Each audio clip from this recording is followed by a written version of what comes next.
You've worked hard, saved diligently, and maybe, just maybe, you've got more writing on a single stock than you should. Today, I'm sharing a story of a client who faced exactly that challenge and how a few intentional steps turned a potential disaster into lasting financial freedom. Stay tuned, you won't want to miss this.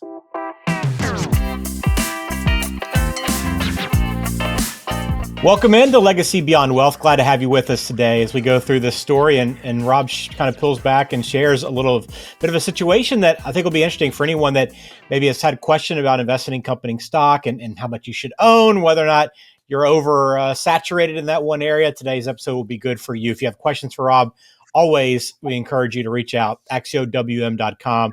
Please get in touch if you have any questions about what we talk about today, or you just want to begin that planning, that wealth management process with Rob and his team at Axio Wealth Management. So Rob, you teased us here on the start of this video, and I'm interested to kind of get into this a little bit because I think a lot of us have questions about how much company stock should we own? We have too much, and I'm curious to learn more about this story. Yeah, I met with this client back in 2018, and boy, they had a big desire to be able to retire. They've seen a few up and downs and different economic circumstances during their lifetime.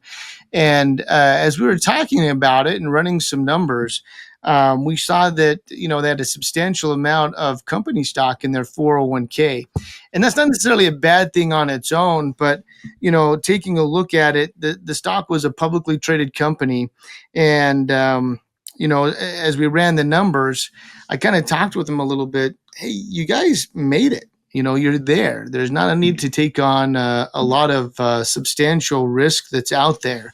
And so as we looked at it, we decided to sell some of that stock and diversify away. And it was good because, you fast forward and it's easier to look back than it is forward. But as we look back a few years later, that stock had some really big troubles that it came across that probably not a lot of people would have saw. And I'm not saying that we were a visionary and saw that. Just we're glad that we diversified the clients so they didn't have to take on that unnecessary risk. And fortunately, they've been able to retire earlier than they anticipated because they were able to get out at $60 a share, where since 2020, that stock hasn't traded above $30 a share since that point in time. And so just did a review with them this last Friday. And as we were kind of going back over and looking over the last 7 years and where they're at, there was kind of three lessons I really felt like that would be worth sharing out there that hopefully people can take and apply in their own situation. Yeah, that kind of sets the stage well, because I think, a lot of people don't really know kind of where they stand exactly. Maybe they're in a better position, as kind of you found out in this situation as you kind of ran the numbers, but also you need to make adjustments potentially that could really save you some trouble. So let's dive into some of these lessons to try to help you if maybe you're wondering whether or not you have too much company stock. So what's that first lesson, Rob, that you took away from this? Yeah, it's concentration risk is the first one. And so I think when you take a look at it, I've always loved the saying, you make your money by concentrating it, you keep your money by diversifying it. And you've probably heard that saying a few times here, Ben, as we've talked on different situations on the podcast. But the biggest one with this is whether it's your own business that you own or money in a company stock, we need to make sure that you're diversified, that you're not taking on too much risk. And so I think it's a good time for people to take a check and look at it.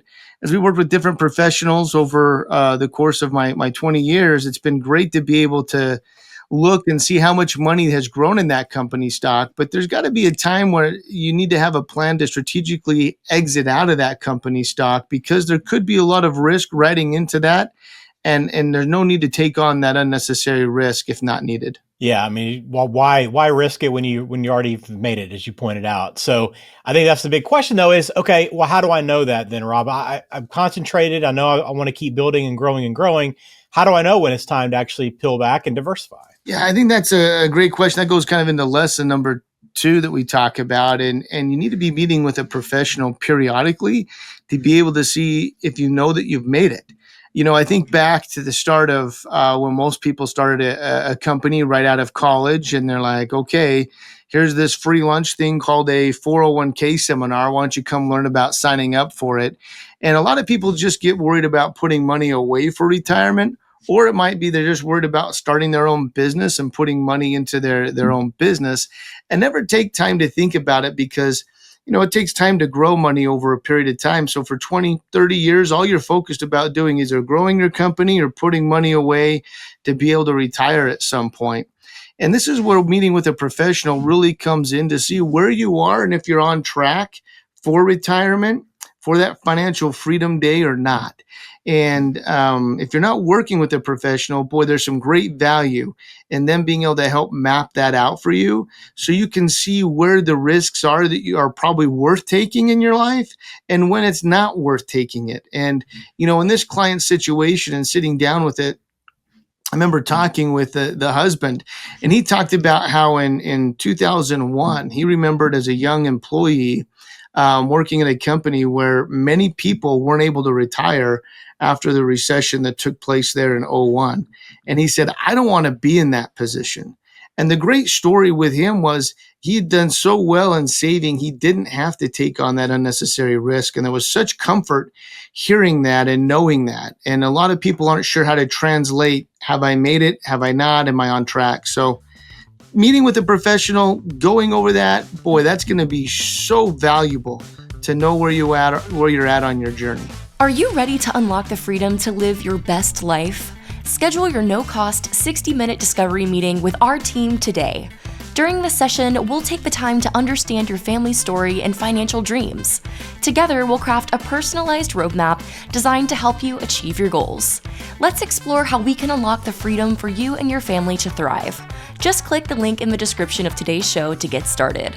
And I know that's kind of where you come in, Rob. And that's why you're so helpful for people that are getting to that point. Because in my mind, I think it's got to be tough to make that switch because you spent so many years trying to grow, and it's hard to just kind of shut that off and say, okay, I don't need to worry about chasing that anymore. Do you ever get any kind of pushback? Hey, Rob, are you sure we need to keep being a little bit more aggressive for a few more years? Yeah, definitely we get that pushback occasionally. And that's where it's good to have that consultative approach where we can be able to consult one with another and look at how to see things from each other's viewpoint. Maybe I have one client who still loves taking on risk. There's a joy and excitement in that. But what we've done is shaved down that to where it's a very small percentage of his overall portfolio that he still has. And we kind of call it jokingly his gambling account, if you will. Loves the speculative nature and just has thrived on that. We don't want to take that away completely. But in working in a consultative environment, we're able to talk about how much is the right amount to be able to do and not risk the family's financial stability because that's something that they enjoy. So I think that's where having an approach where we can be able to have that open conversation back and forth and dial in the right strategy that works for a client is so critical. All right, so lesson 2, know when you've made it. All right, that takes us to our last lesson here, Rob. What's lesson number 3? Yeah, lesson number 3 is basically planning is not a one-time event. That's kind of what we went into a little bit here. We're kind of entering football season here, Ben, so I hope it's okay to use a sports analogy, but we talk about the retirement red zone a lot, and that's kind of the 4 years before and the 4 years after retirement are so critical. Because if you have a mistake during that 8-year period of time, it's hard to be able to come back from that. And so we want to make sure we limit those mistakes as much as we possibly can. We talked about the importance on the journey, meeting with a financial professional. What I'm grateful for is we met with this client 4 times a year since 2018, and that really helped them through their critical time. Looking at this client, they had a medical condition where they needed to go out and have a surgery that took place. And they came back from that surgery and said, you know what? I'm not so sure I really want to go back to work. And how great is it to be able to have the assets stored up that you get to make that decision of financial independence of whether you want to work or whether you don't want to work.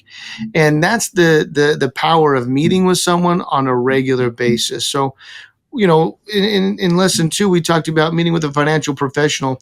That's got to be on a regular basis to review your situation, because during that 8-year period of time, things are going to change, right? If we were to go back 8 years from now and look at what's happened in life history, so COVID was so long ago, sometimes we forget what it was like before COVID, and that was really only 5 years ago.